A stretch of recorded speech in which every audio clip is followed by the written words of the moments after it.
Attitus Talks, conectando você ao universo Attitus.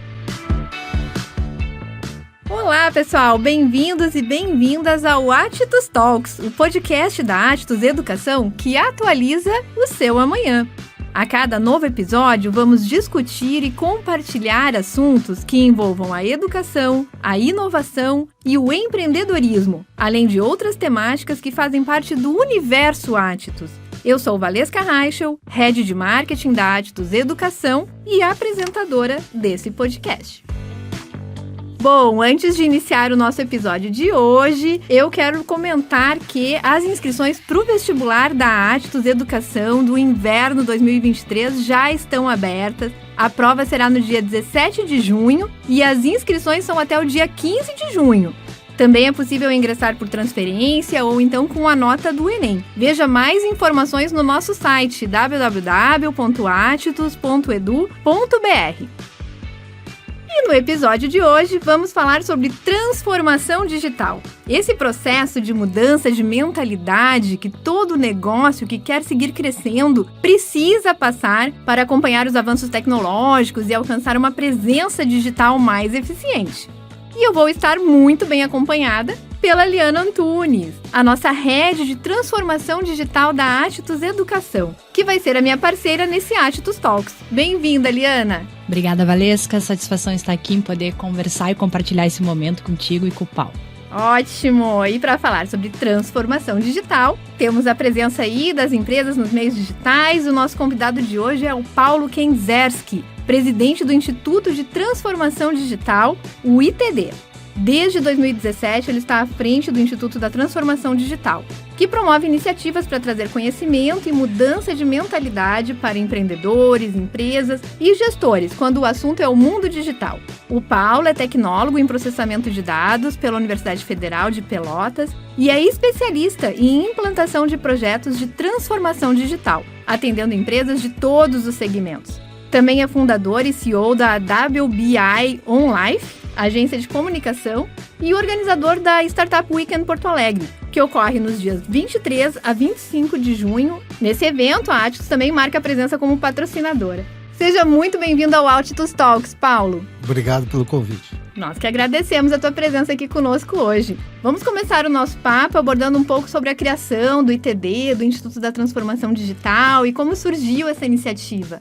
Bom, o Instituto nasceu, na verdade, em 2015, né? Acho que quase como tudo que é tipo de negócio, ele nasce primeiro dentro de casa, às vezes na garagem, até ele se formalizar com o CNPJ levou 2 anos. Mas ele é uma história interessante, porque a minha agência ganhou um prêmio em 2014 do Google. A gente fez a maior campanha no canal YouTube. E esse prêmio era uma consultoria americana para a gente olhar o futuro. E lá no futuro, né, pintava uma luzinha chamada transformação digital.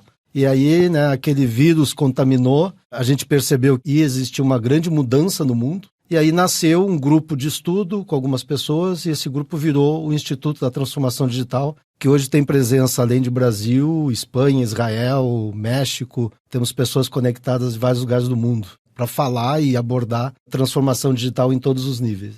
Que legal, naquela época ainda era uma tendência a transformação digital, né? Hoje já é uma realidade, já faz parte do dia a dia das empresas e também se fala muito que as empresas que ainda não conseguiram fazer essa transformação estão pendentes, né? Devem correr para poder se ajustar. Bastante, né? Quando nasceu o Instituto, na verdade, a gente foi estudar o que acontecia no mundo e a gente percebeu que faltava uma metodologia para poder fazer um diagnóstico. Que estágio que uma empresa está? E aí a gente criou um estudo que faz isso, né, que é a grande referência do nosso trabalho hoje, para poder dizer para as empresas qual é o grau de maturidade que elas têm hoje, o que precisa ser feito dali para frente, né, para poder atingir. Muita gente confunde ainda a transformação digital com o que aconteceu com a pandemia, né? Muita coincidência de prazo, mas isso fez as empresas perceberem que elas precisavam se transformar, elas precisavam mudar o seu modelo, porque aquele modelo bem tradicional, bem conservador, ele começou a ser colocado em xeque porque todo mundo fechou as portas, e como é que eu faço, né? A gente ainda ouviu muito dizer o seguinte, agora nós estamos inovando, lançando o e-commerce. Só que o e-commerce já existe há 20 anos, então não foi uma inovação, talvez para aquela empresa, né? Então esse sempre foi o desafio, agora um pouco mais facilitado, né? Porque a pandemia obrigou todo mundo a se repensar seu negócio. e a gente consegue, a partir daí, ter isso com mais clareza dentro das empresas. Mas eu enxergo que a gente ainda está muito longe de entender o que é uma transformação digital de verdade. Com certeza, e até eu ia mesmo te perguntar isso, né? Pedir pra gente dar um passinho atrás aí e explicar o que é essa tal de transformação digital, o que isso significa, o que envolve. Quando nasceu o Instituto, a gente foi olhar exatamente, né, para o passado, assim, por que vai ser transformação digital? Será que isso não é um modismo, alguma coisa que, né, alguma grande empresa começa a falar? E a gente foi até lá a Revolução Industrial e percebeu que de lá para cá existem ciclos que acontecem a cada 20 anos, né? Não vou voltar para a Revolução Industrial, vou pegar dos anos 60 para cá. Anos 60 nasceu no Japão os programas de qualidade. Japão pós-guerra, precisava mostrar para o mundo que seus produtos tinham muita qualidade. Nasceu um programa que virou, inclusive, referência no Brasil por conta do trabalho aqui no Rio Grande do Sul do famoso PGQP, né, que era o Programa Gaúcho de Qualidade. E depois, anos 80, o nascimento dos RPs nas empresas. Depois a gente chegou em 2000, que eu digo que foi o primeiro fake news da era moderna, com o famoso bug do milênio. E a gente chega em 2020. Então a gente percebe que existem ciclos de 20 e 20 anos. Só que todo o passado, toda a história moderna da humanidade, esse ciclo nasceu de dentro das empresas. As empresas tinham necessidade de evoluir, de revolucionar seu negócio, né? A Revolução Industrial, passando pela década de 60, os programas de qualidade nasceu dentro da indústria. Anos 80, a mesma coisa. Chegou em 2020, é o contrário,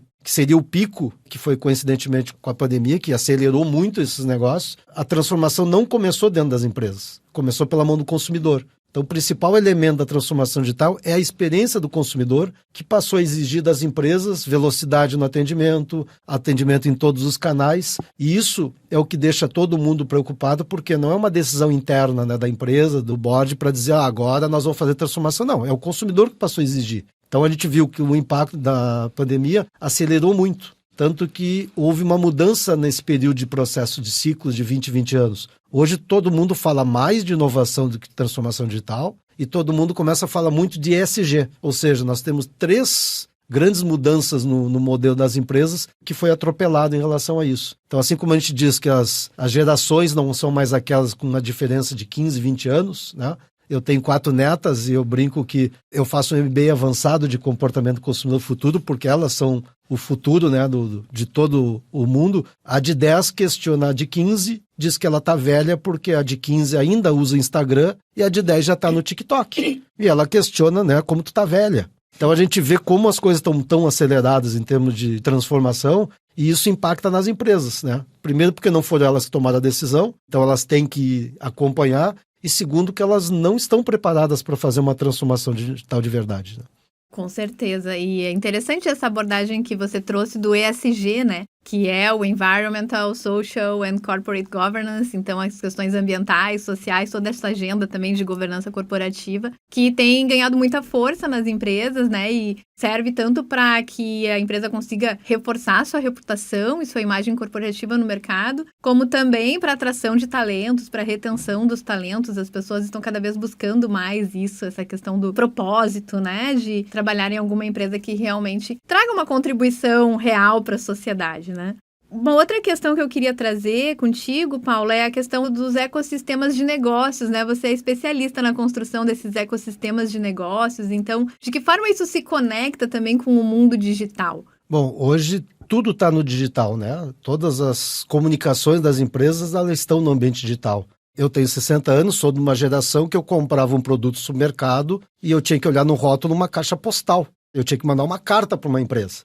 Hoje as pessoas têm WhatsApp. Então, quando a gente fala de transformação digital, o problema da transformação é a expressão digital. Parece que tudo é tecnologia e tudo é no digital. Mas a gente sabe que se a empresa não passar por um processo de transformação interna, a gente fala muito da questão da cultura, mas ela tem que mudar o seu processo, o seu modelo. As empresas são verticalizadas, né? Elas têm, quanto maior a empresa, mais vertical ela fica, mais cargo de comando ela passa a ter. Então a gente não tem autonomia dentro das empresas. Eu digo sempre que reunião de comitê de empresa é uma discussão de departamento. Quem tem mais poder? Quem decide o quê? O cliente nunca está no centro. E a transformação digital, o cliente é o centro porque ele que começou. Ele que impacta as empresas, porque ele escolhe de quem que ele quer comprar. Ele escolhe de quem que ele quer receber alguma informação. Então as empresas não estão preparadas para esse modelo. Então ela precisa primeiro ter uma mudança, além de uma mudança cultural, uma mudança de estrutura de organograma funcional. Elas não podem mais ser vertical. Eu não posso ter que depender de um departamento de tecnologia ou do comercial para poder fazer alguma ação. Então as empresas elas precisam mudar uma estrutura, elas precisam ser horizontalizadas. E isso, no fundo, não acontece dentro da transformação digital nas empresas. A gente faz esse estudo de maturidade, já fizemos com mais de 5 mil empresas, e todo mundo, quando a gente apresenta, ele quer questionar a questão da tecnologia. Mas não é. E a gente percebe que, pegando o exemplo, as empresas líderes em transformação digital, um Boticário, um Magalu, né? Não pelo tamanho delas, mas imagina que uma empresa dessas, ela utiliza 50, 60 ferramentas de inteligência digital. Só que aí a gente entra numa questão. Ferramenta é acessível hoje, né? Uma pequena empresa consegue. Agora, eu tenho gente capacitada para cuidar, analisar, extrair o dado, transformar esse dado numa informação, conhecimento e depois propor uma ação baseado nisso. Essa é a grande questão que a gente, como instituto, traz quando se fala de transformação digital. Eu preciso ter as pessoas preparadas para isso, eu preciso mudar a estrutura interna, eu não posso mais depender de um setor, de um chefe, né, para poder autorizar eu resolver um problema de um cliente, que de repente é algum horário que não está todo mundo preparado. Então, essa é a verdadeira transformação, é uma mudança estrutural e entender que as empresas não podem mais contratar empregados, elas têm que contratar talento. E aí entra numa série de outras discussões que a gente tem buscado trazer, questão de localização. Hoje tem empresas no interior do Rio Grande do Sul que há 30 anos atrás contratava soldador e hoje ele contrata engenheiro eletrônico. Será que naquela cidade eu vou conseguir ter um número de pessoas talentosas para o meu negócio ou eu preciso ter isso de outro lugar? Então entra muito numa mudança estrutural do negócio, né? Além da cultura, né? Que tem que estar preparada. Eu digo sempre que uma indústria, ela deixa de ser indústria no momento que ela passa a vender online, ela passa a ser varejo.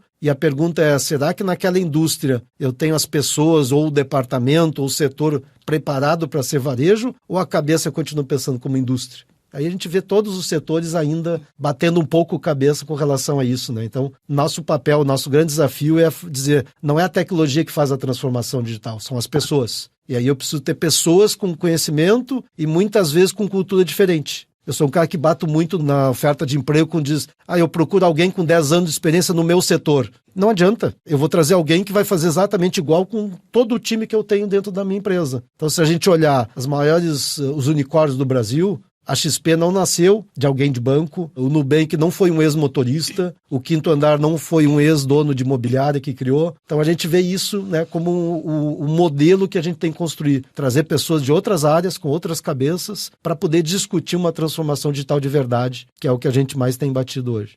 É verdade, né? É importante até quando a empresa analisa o seu mercado e a concorrência, né? Ela observar outros setores, de onde que pode vir, né? O meu próximo concorrente, tentar entender isso para conseguir se antecipar. Eu acho que esse que é o grande desafio, né? E a questão do capital humano, como as pessoas fazem a diferença nesse processo e realmente foco no cliente e o foco no colaborador pode fazer muita diferença no sucesso disso. Mas a gente está falando aqui bastante sobre a questão da transformação digital nas empresas, nos negócios. Eu quero ouvir a Liana também contando um pouquinho para a gente sobre como acontece essa questão da transformação digital na educação. Liana. Perfeito.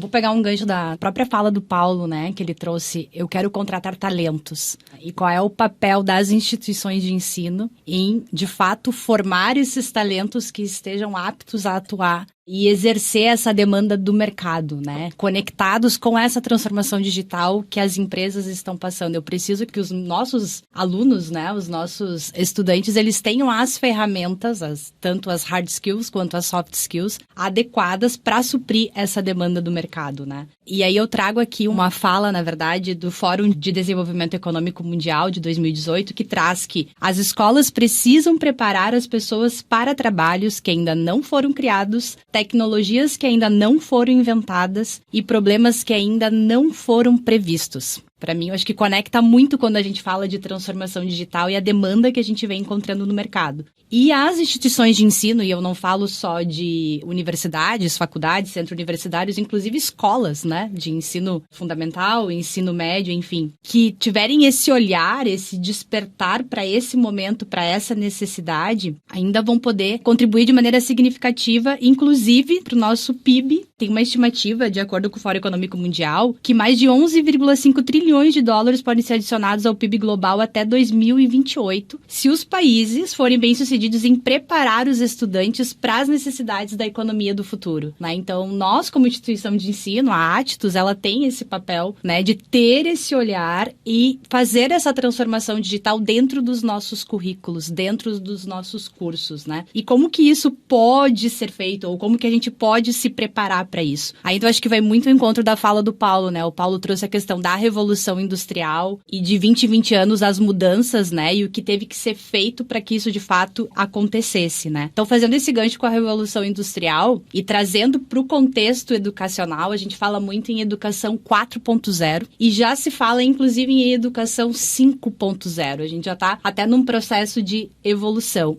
E a transformação digital, ela vai fazer uma ponte, né? Eu vou me transformar digitalmente na educação, me conectando com esses pilares que norteiam a educação 4.0. Porque, na verdade, dentro da educação 4.0, acontece a transformação digital. E a educação 5.0, ela traz algo extremamente fundamental, que é diante de tanta tecnologia, de tanta informação e de todas as habilidades que os nossos estudantes precisam ter para estarem aptos para esse mercado, para essas exigências, mas é também ter o olhar da questão humanizada, do aprender também de maneira humanizada. Então, buscando um ponto de equilíbrio nesse quesito, né? Então, eu acho que é importante trazer para vocês um pouquinho aqui sobre algumas questões relacionadas à educação 4.0, que nada mais é do que aprender a aprender e aprender fazendo. Ela traz muito da cultura maker, que a gente comumente escuta por aí. E existem pilares fundamentais para isso, né? Então, como uma instituição de ensino, seja ela de nível superior ou não, pode começar a fazer essa transformação digital conectada com as práticas de ensino. Então, existem 4 pilares. O primeiro pilar é o modelo sistêmico de educação. Na verdade, a gente tem que olhar para 3 pontos principais. Olhar para a superestrutura. Então, internamente, as instituições de ensino, elas devem avaliar, revisitar os seus currículos, o modelo de ensino que ela está desenvolvendo, porque eu também vou fazer esse aluno ter esse olhar mais digital, mais conectado com o mercado também, se quem estiver ali ensinando tiver essas habilidades para inspirar e passar adiante, né? Então, é importante olhar para os nossos currículos e para os nossos modelos de ensino, e a Attus vem fazendo isso, né? Com agora o Attus Learning System, com toda a estrutura e o reposicionamento dos cursos de graduação, indo por escolas. Então, começa dessa base, né? Também é fundamental olhar para a nossa mesoestrutura, ou seja, os métodos de ensino e de gestão,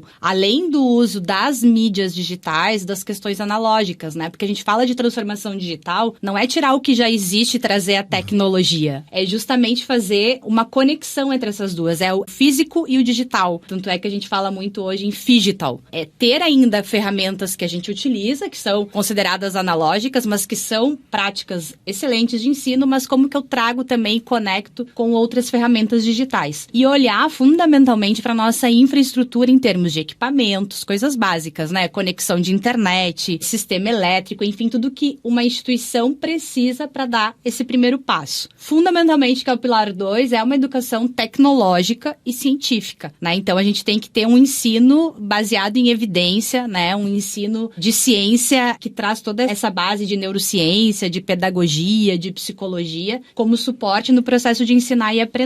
E o pilar 3 é a engenharia e a gestão do conhecimento. E aqui, na verdade, esse pilar 3 de engenharia e gestão do conhecimento, ele está integrando os 2 pilares anteriores. E aí a gente está falando de educação digital, a gente está falando de transformação digital, né? Então, poder formar esse estudante, né, de forma que ele consiga ter capacidade de tomada de decisão em diversos contextos, resolução de problemas, capacidade de transmitir informação, capacidade de interpretar, de relacionar o que foi aprendido em sala de aula lá com os aspectos da vida. E o último pilar que eu trago aqui é a da cyberarquitetura, que aí ele engloba, e ele vai muito ao encontro do que a gente veio falando o que eu falei anteriormente da questão do phygital, né? Ele vai integrar as dimensões físicas e digitais da escola, que aí eu acho que vai muito também ao encontro da definição ali, quando a gente fala em 4ª revolução industrial, na verdade, inclusive o fundador do Fórum Econômico Mundial, lá em 2016, ele tem uma frase dele que ele diz assim, que a 4ª revolução industrial, ela gera um mundo em que os sistemas de fabricação virtual e físico cooperam entre si, de uma maneira flexível e global. A transformação digital é isso. A gente não está tirando o físico, a gente não está tirando as pessoas, muito pelo contrário, a gente precisa das pessoas. Elas são fundamentais, mas aí a gente precisa treinar elas, né? A gente precisa capacitar elas. As empresas têm que ter esse olhar. Eu quero me transformar digitalmente, o que é diferente de digitalização. Muito diferente. Que eu acho que isso talvez o Paulo tenha percebido dentro das consultorias. Enfim, digitalização é uma coisa, transformação digital é outra, né? E fundamentalmente, se transformar digitalmente, seja nos negócios, seja na educação, é agregar valor ao cliente. É se tornar mais competitivo, é aumentar a produtividade dentro das empresas, e isso não é diferente no segmento educacional. E para nós na Atitus, que temos esse olhar muito aguçado e ultimamente muito forte, que é melhorar a experiência do nosso cliente. O que não é muito comum no segmento educacional, ter esse olhar exclusivo para a experiência do cliente, né? Nós mapeamos a jornada, identificamos os gaps e estamos buscando resolver esses gaps para melhorar a experiência dele. E aí, o que também é muito importante, mas assim, é uma consequência da transformação digital, é que também a gente está trazendo e vai causar, né, uma redução nos custos operacionais, muitas vezes, né? Mas, assim, assino embaixo da fala do Paulo, né? As pessoas, elas são parte fundamental nisso. Essa cultura vai partir das pessoas que vão acreditar nesse formato aí de gestão das empresas, nesse mundo aí da quarta revolução industrial, né? Olha só que interessante, né? A gente percebe esse binômio aí, transformação digital versus humanização, como precisa caminhar junto, né? E, na verdade, não são antagônicos, como pode parecer, não. Estamos substituindo o homem pela máquina. Muito pelo contrário, né? A gente precisa que se complementem e que se potencializem para que os resultados sejam cada vez melhores. E bem interessante a fala da Liana também na questão do aprender a aprender. Essa é a principal habilidade do profissional do futuro, né? Isso que a Atitus procura estimular nos seus estudantes e que deve ser trabalhado de uma maneira geral como uma competência, uma soft skill, né? Que muitas vezes, muito do que se está aprendendo hoje, daqui a pouco eu não vou usar mais, mas eu tenho que ter a capacidade de me reinventar, de reaprender, de criar novas habilidades com o tempo. Esse que vai ser realmente o desafio profissional que a gente vai ter daqui para frente. Concorda também, Paulo? Com certeza, eu estava preparando para intervir aqui. Vou trazer um exemplo que a gente faz um evento e a gente aborda o profissional futuro, né? Fizemos em vários lugares e a gente começa esse evento fazendo uma pergunta para as pessoas: qual é a profissão do futuro?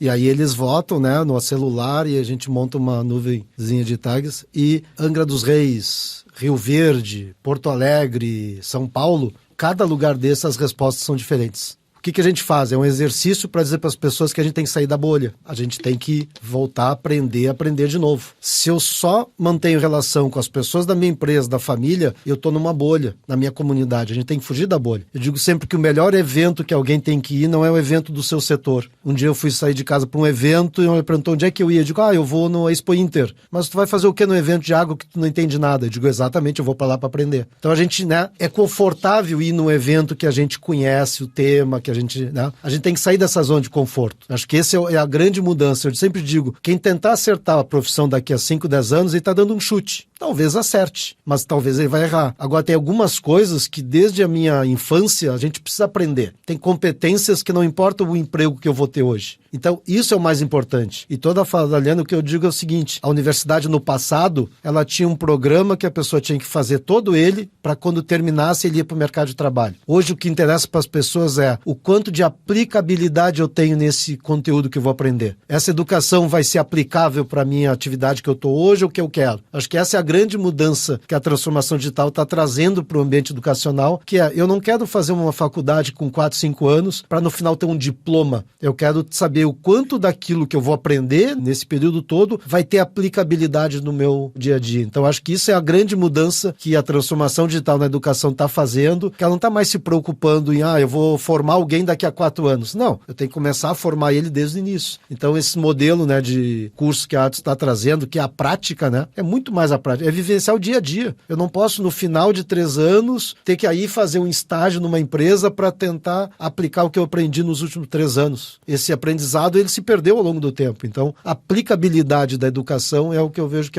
é o que importa hoje para as pessoas saber. Vou fazer esse curso, esse ou outro, é a aplicabilidade daquilo que eu vou aprender. Isso vai ter aplicabilidade hoje no futuro? Que essa é a grande questão que a gente está trazendo. Então, tem competências que têm que ser desenvolvidas ao longo desse aprendizado que vão permanecer com a pessoa o resto da vida. Eu entrei em 3 faculdades, porque na minha época, com 18 anos, e ainda hoje é assim, eu não sabia o que eu queria. Mas aí uma influência familiar, tu é bom de matemática, tu vai estudar matemática. Agora, uma coisa é ser bom, outra é gostar.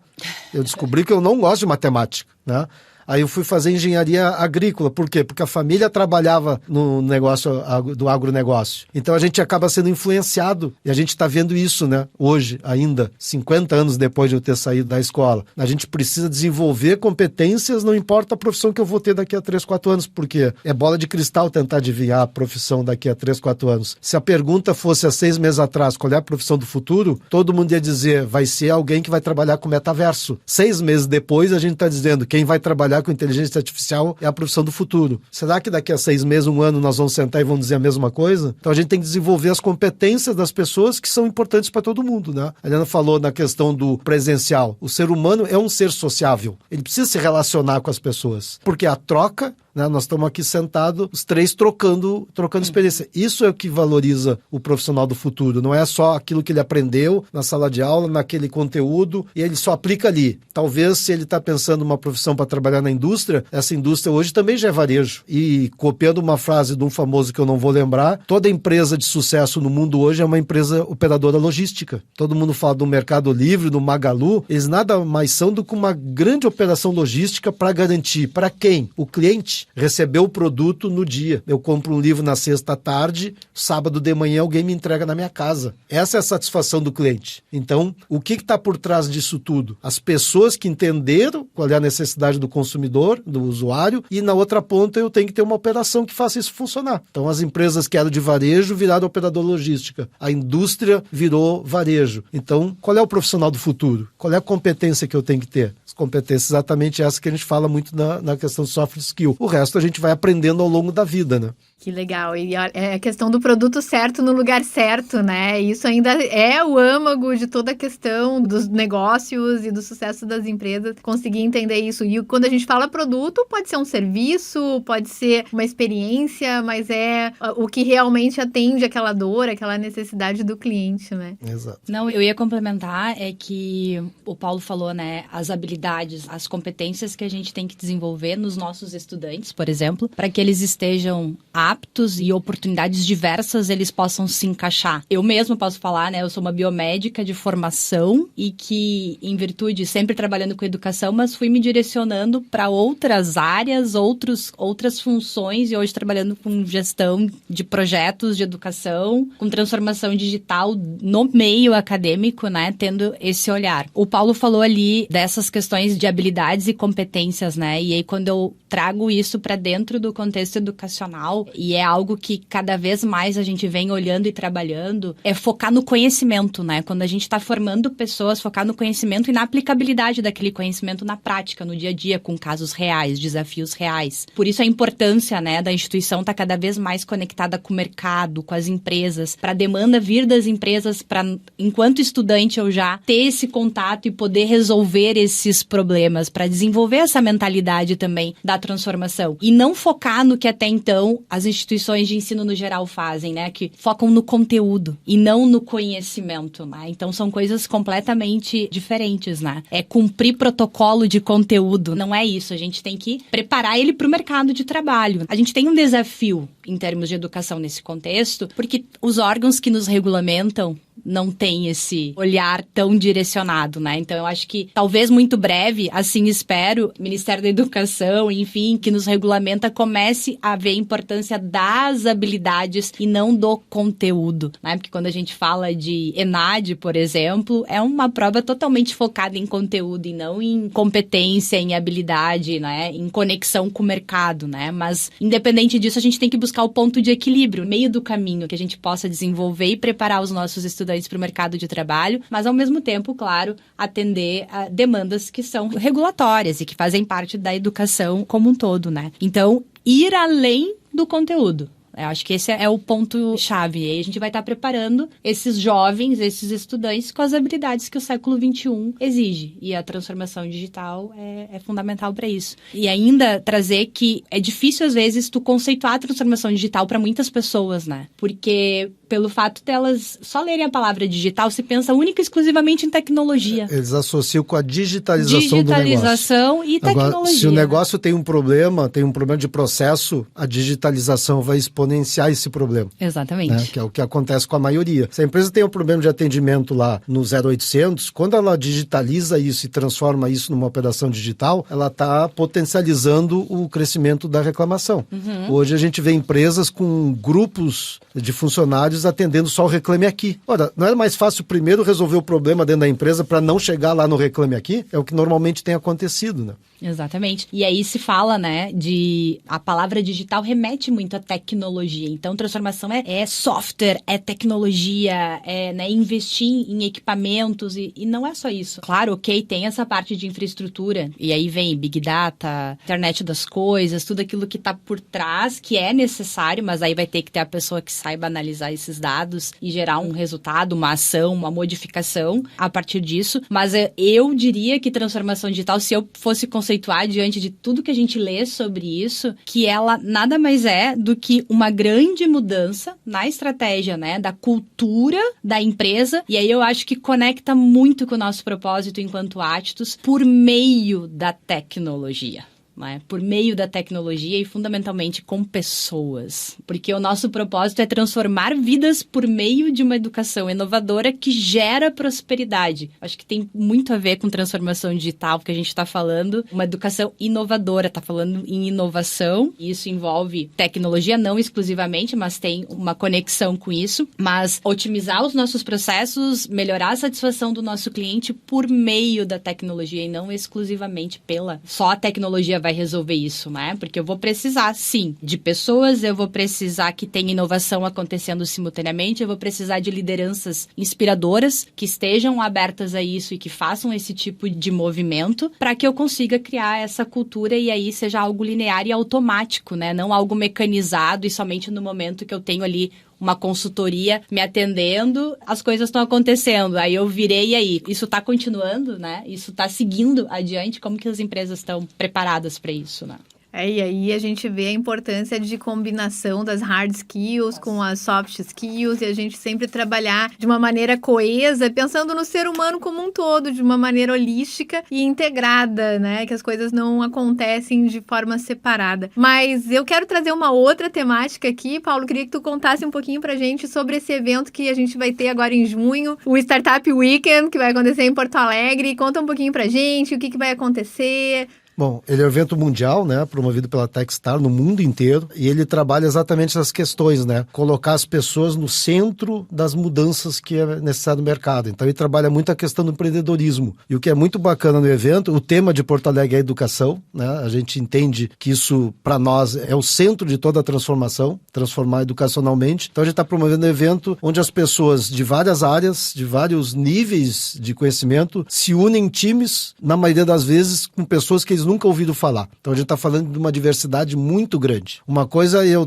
formar um grupo com pessoas que eu conheço. Existe uma afinidade com aquelas pessoas e elas se sentem confortáveis. Quando a gente reúne um grupo de pessoas que nunca se viram, essa é a verdadeira diversidade. Eu não preciso concordar com todo mundo, eu tenho que ter essa discussão. Então o Startup Weekend em Porto Alegre, ele tem esse propósito, né, de trabalhar a questão do empreendedorismo, fazer as pessoas terem essa visão, terem esse olhar, né, independente se eu vou ser um funcionário, né, de uma empresa, eu vou seguir carreira como funcionário, ou eu quero me tornar um empreendedor mesmo. Então ele tem um grande desafio que em 54 horas eles decidem. O processo todo ele é trabalhado desde o início com uma decisão coletiva. Então vão ser colocadas ideias e as pessoas vão votar nas ideias que vão ser trabalhadas. Elas vão formar times e no final do domingo, lá no final das 54 horas, elas têm uma startup criada e elas fazem um pitch para uma banca examinadora que vai votar. Então, isso é feito no mundo inteiro, é uma imersão fantástica, né? Trabalhando a questão do empreendedorismo, a parte de educação, porque as pessoas vão aprender, independente do nível das pessoas. Nós temos pessoas com 40, 50 anos inscritos, que já trabalham em empresas e pessoas que estão começando a vida hoje. Então, é o grande exercício. Aí eu quero pegar um gancho disso, né? Eu vejo que a Actus, toda a instituição de ensino superior, tem um grande desafio. Todo o modelo educacional do Brasil prepara o jovem para fazer uma prova,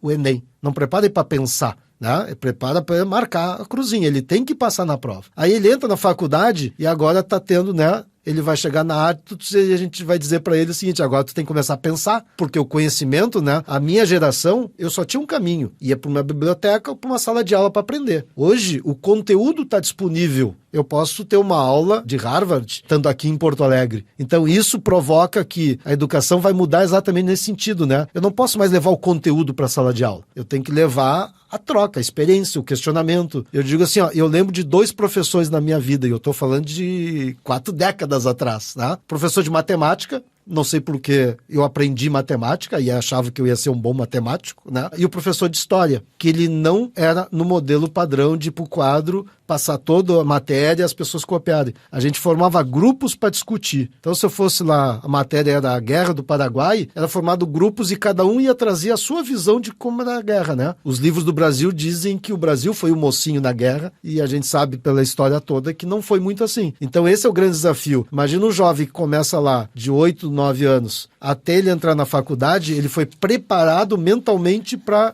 responder questões. Foi preparado para pensar, para discutir. Essa é a grande mudança que, né, vai acontecer. Aí ele entra numa faculdade e diz, agora nós vamos te ensinar a pensar. Ele tem que trazer isso bem mais atrás. A gente está num processo também de transformação no modelo educacional, né? E a gente entende e espera que isso vai chegar lá na frente e a gente vai ter um aprendizado desde a base, né? E aí o SW, ele traz muito isso, né? As pessoas não têm cargos lá. E não vai chamar, o fulano é o dono da empresa, o outro é o sócio, o outro é o funcionário. Todos são comuns. E aí, essa é a grande diversidade que a gente traz, é a troca de experiência, e a coisa que a gente mais tem que aprender é ouvir. As pessoas vão ter que ouvir, vão ter que chegar num acordo. Então, não é aquela coisa que numa empresa verticalizada, o dono decide, ou o departamento que tem o poder da verba. Eu atendo muita empresa que o pessoal, quando eu converso com o marketing, diz o seguinte, o pessoal da TI trava. Quando eu falo da TI, o pessoal do financeiro não libera recurso. As empresas vivem discutindo internamente entre os departamentos. Se elas sentarem na mesma mesa horizontal e discutir, essa é a proposta da SW. A gente está muito feliz de trazer ele para Porto Alegre, né? Com o apoio da Actus, a gente está imaginando e tem chamado isso. Ele é uma experiência inesquecível. Ninguém que participou de alguma outra edição em algum lugar do mundo saiu igual depois que chegou lá. Então, acho que essa é a nossa contribuição, um grande exercício que a gente quer trazer para as pessoas. Pessoas dizem assim, mas eu já trabalho, eu não quero montar uma startup. Não é esse o motivo de tu ir lá. Tem que ir lá para ter essa experiência, entender como é que funciona o novo mundo, porque isso as empresas, né? E aí o recado é para o C-Level, queiram eles ou não, vão ter que se transformar,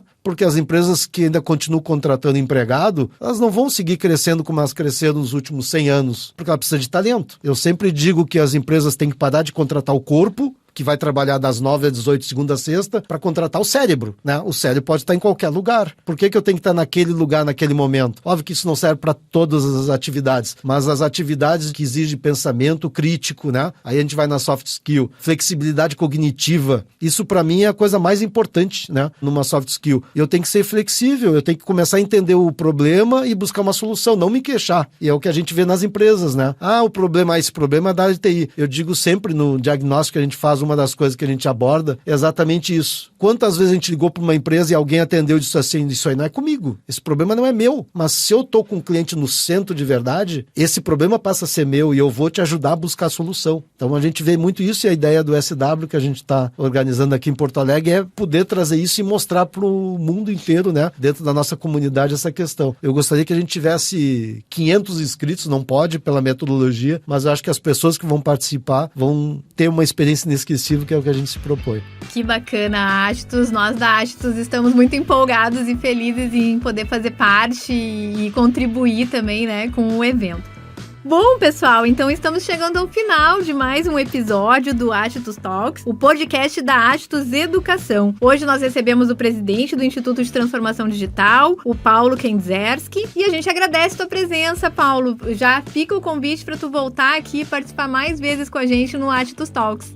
Com o maior prazer, é sempre bom essa troca, né, esse bate-papo, porque a gente sempre aprende, né, encontra outras visões. Acho que esse é o grande propósito que a gente tem, de poder ouvir outras pessoas e poder cada vez mais transformar nossa sociedade. Esse é o meu propósito pessoal de vida hoje, e é o que a gente busca juntamente com vocês aí que estão apoiando o SW, que eu acho que vai ser fantástico. Ah, com certeza. E também agradecemos a presença da Liana Antunes, a Head de Transformação Digital da Achetus Educação. Te agradecemos pela parceria nesse episódio. Também fica o convite para voltar mais vezes e estar aqui com a gente nesses debates tão interessantes. Eu que agradeço o convite, é um prazer estar aqui, é um momento de troca, um momento de interação, é um momento de transformação de fato, né? É sempre importante estar discutindo temas atuais e importantes aí para o nosso trabalho, para o nosso dia a dia.